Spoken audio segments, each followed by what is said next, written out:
Lisa Briggs is live from the Bruce Company to answer your plant and garden questions. 270-9933, 608-270-9933, the number to call. Hi, Lisa. Oh, it is a sight for sore eyes to see the seed packets behind you. Spring is coming.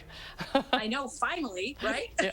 The phones, by the way, are wide open tonight. Well, we got one call here. Yeah, if you want to call, it's a great night to call in if you have a question for Lisa. All right, let's go to Steve in Sun Prairie, or Prairie du Sac, that is. Hi, Steve. Hi, Steve. Or hi. Hi, what's your question, Steve? Wondering how to overwinter iris bulbs that I didn't get planted this fall.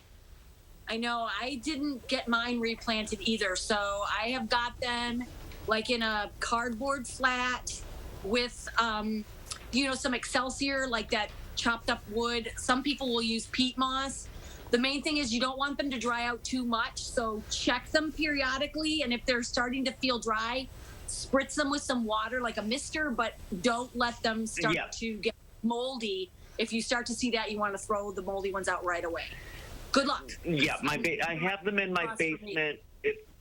I have them in my basement. It's very cool. It's where I'm overwintering my canna bulbs and everything else. Yep. So cool, dry. Just cool, miss dry. them. Yep, just keep them moist. Perfect. All right, Sounds Steve. perfect to me. I buy all my seeds from you guys for my spring planting, so Happy looking forward to shopping. Well, they're there, Steve. You better get over there and pick some up. Thank you for calling. 1,500 of them. Really? All right. Oh, yeah, definitely. Let's go to Rebecca in Madison. Hi, Rebecca. What's your question? Oh, hi, Lisa. I was wondering if you had any tips for dahlia tuber plantings this spring. Do you have the tubers now, or you're going to buy new tubers? Both. I have a few from last year, and new tubers are coming in the mail to me in April. Okay, so just make sure that the tubers that you have now, that they check them periodically so they don't start to rot. You want to keep them in a cool, dry space. I start them in pots, honestly, especially if you have like the big dinner plate types, because those will take a while before they're ready to bloom. And if you start them in pots, say, around the middle part of February, and then you can plant them outside once the weather gets nice, and you'll be farther along, especially if you like the big flowers. You'll get them earlier than the end of the summer. All right.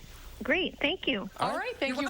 Thank you for calling. Let's go to Carol in North Freedom. Hi, Carol. What's your question? Hi. I have a large jade plant, and it is all of a sudden it's dropping its little leaves, and the stems, even the thicker ones, are shriveling up and breaking off. Okay, so I'm going to say that is a little tricky to diagnose, over the television, but I would first of all check the watering, make sure that, as usually big succulents, the bigger the pot, the less you water it. But if it's been in that pot, in that potting soil for a very long time, it could be that soil's depleted. So when you water it, if the water all runs out the bottom, like right away, that means that you need to do a little bit of up potting. It's not the best time of year to do that, but in a case of an emergency, you'll want to get a pot that's maybe an inch bigger in diameter all around, a little bit deeper, and some good fresh potting mix, and that should help. Make sure that you don't have it in a drafty area. They don't mind cool temperatures, but they don't like drafts. I have killed more jade plants in my time.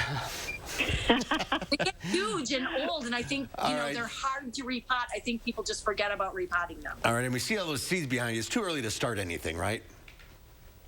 No, that is not true. You could start things like if you are a person that likes to do some native perennials, you could start those.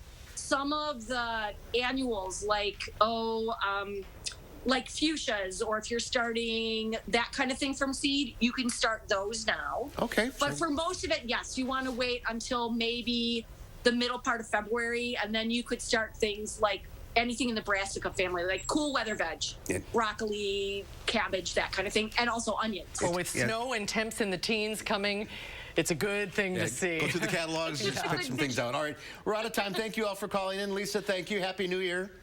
Happy New Year to you guys, too. I'll talk to you next year. All right.